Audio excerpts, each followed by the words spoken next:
les corps que vous pouvez, enfin, les matériaux que vous pouvez avoir autour de vous peuvent être de deux catégories, des corps purs, ça veut dire constitués d'un seul type d'atomes. Si ces atomes sont euh, euh, constitués, enfin, s'il y a uniquement des atomes, le même type d'atomes, c'est des corps purs simples, comme le fer qu'on avait vu, le fer qui est un métal gris, etc. Soit ces atomes sont combinés sous forme de molécules, mais il faut que ce soit le même type d'atome. Ici, deux atomes d'oxygène qui se composent, et ça donne une molécule d'oxygène. Ce sont des corps purs simples, qui ne contiennent qu'un seul type d'atome. Il y a les corps purs composés.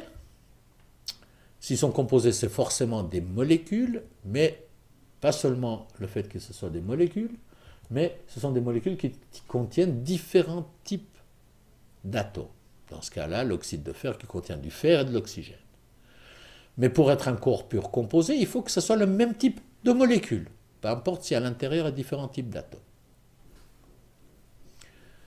À côté des corps purs, il y a les mélanges, donc mélange de différents corps purs, simples ou composés.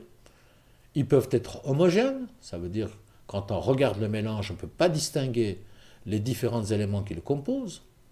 Par exemple de l'eau et du sucre.